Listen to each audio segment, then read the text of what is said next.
17s, and we spoke pretty much about the under-19s in the league and also in the UEFA Youth League, so plenty of excitement to come for the young players and their parents and families. And lots of our academy players are actually here tonight with their families watching the game as well, so nice for them to get into Richmond and actually see a game because they haven't been able to. No, and it's some players that are their first time in Richmond Park ever that have joined the club. So cross into the box, which has fallen to Forrester, who scored twice on his last clash with Longford here at Richmond Park, including that goal of the season cracker into the goal that the Saints are attacking in the first half. And that is Forrester on the end of that one with his left foot, and the first effort of the evening for the Saints, cross from Billy King, and first decided not to chase after it. And great encouragement there. You probably can't hear it on the feed, but Barry Murphy just really encouraging James Abankwah there after a misplaced pass. And we spoke about the experience of Ian Birmingham and Paddy Barrett. He's also got Barry Murphy behind him, and Billy King has a massive amount of power behind that strike. That is another goal of the season. It's a very dangerous position. You know, it looks like Dean Williams is going to get over it himself, so he's the only one standing over, so I'd imagine it's going to be him. Yeah, Dean Williams scored once this season on loan at Longford in the league, a couple of FAI Cup goals as well, and here he goes. And that is an absolute cracking goal by Dean Williams. What a strike, and he's over straight to the St. Pat's fans to ask them what they think about that. That is a brilliant goal for Longford Town, and in the 51st minute here at Richmond Park, it is St. Patrick's Athletic 1, Longford Town 1. We spoke about the quality of the Pat's goal in the first half, and that is a cracker from Dean Williams. It's a hell of a strike, Jay. It's the side of the ball. I'm not sure on that. Listen, I'm no goalkeeping expert, but I think you'd want that side of the goal covered, wouldn't you? Like, you would, and kind of leave the other side, and if he's going to go that side, you've got to go over rather than around, and maybe Barry just hasn't got the ball in. I'm not too sure. It's hard to see from this angle, but Pat's defenders in the form of Lewis, Hickman and Birmingham have had to stay back. So always a game of cat and mouse on the set pieces, and Burns' corner disappointing on that occasion.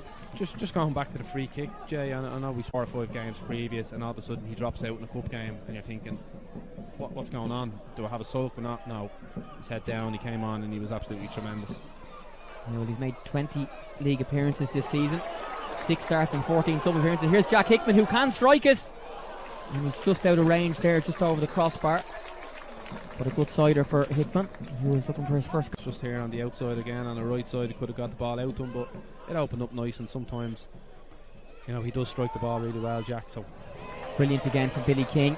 He's so sharp in that position. St. Pat's have attackers up, and it's Burns who's got the first one, and his cross is just missed by Forrester. It was actually a little bit long, and Manley was the one to head it out. A good attack by St. Pat's, and the cross just a little bit long. It's an important clearance, but Billy King did brilliantly just to rob A. Dervin there in midfield and go on that attack.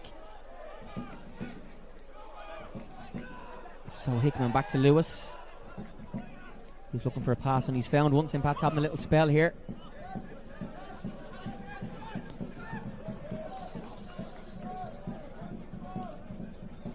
As the ball is switched across to the far side now to Birmingham.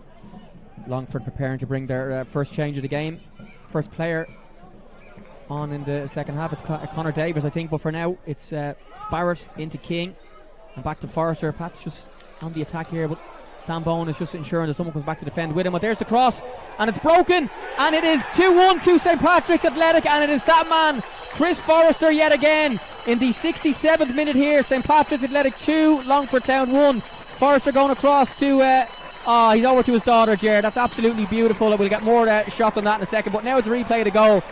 Quite fortuitous off O'Driscoll to Forrester, over to his daughter. A goal for Pats, and they lead 2-1. We were just saying, Jay, about the crosses. We were starting to get a lot of crosses into a box, but we just couldn't get these ones. The overload has been out wide because of the amount of work that Longford are trying to do to defend centrally.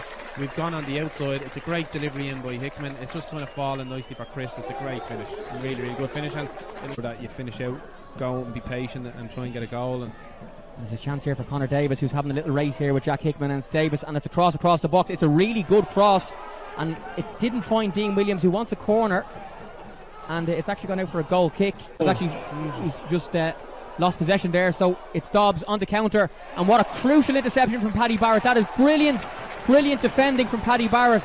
That's almost as good as a goal save and tackle, and you can hear from the applause of the St. Pat's fans, Jer, just exactly how important that was. And he's actually started a counter attack with a pass here. And Sam Bone is back on, and here's Forrester. Nice pass by Matty Smith, and Forrester to Dara Burns, who's 1v1, and Dara Burns has scored for St. Pat's in the 87th minute and surely sealed the 3 points. Celebrates with one of the St. Pat's fans, Keane Menton. It is a third goal of the season for Burns, and lovely scenes and celebrations in the patron stand behind the goal as Ben McCormick and Jack Hickman and co go to celebrate with Dara Burns. Sam Bone in the build-up, Jared, actually falling down the stairs on the far side, have made a clearance. He was back on. Barrett defended at one end, starts the attack, and the Saints lead 3-1. Really good and fantastic, Paddy Barrett. Not only to stop it, Aaron Dobbs, I can see his head is buried into his hands. He knows he should have done better. It's probably looking at 2-2, Jay, all of a sudden.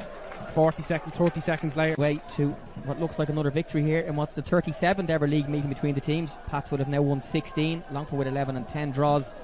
Longford won't have won any of the last 11 meetings between the teams. Dobbs, good save by Barry, and he sets off Billy King a little bit quicker than probably we would have hoped. Yeah, I think Stephen O'Donnell has asked him maybe to delay things a moment, but if Pats go up the other end and score, you never know. That's one of the things that we spoke to Stephen about recently, or on one of the press conferences.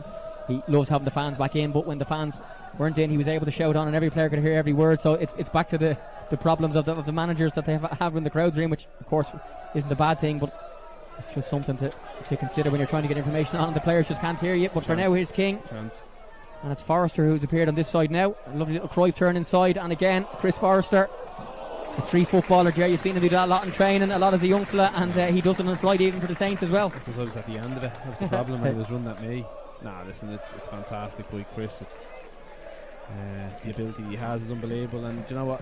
Not only there, 30 seconds left, and a possible long throw to come in here for Longford. They do have players in the box. Just dropped to Dobbs, who's helped it back wide towards Aaron McNally, and that's a good cross. And it's in. Longford Town have scored. I'm not sure if it's Aaron Dobbs or Connor Davis. It's almost the last ball in the game, but it's now St. Patrick's Athletic 3, Longford Town 2. A really nice cross into the back post from Aaron McNally, and Jared Longford have got one back. As we said, there's a lot of bodies in the box. It just wasn't defended. I'm not sure.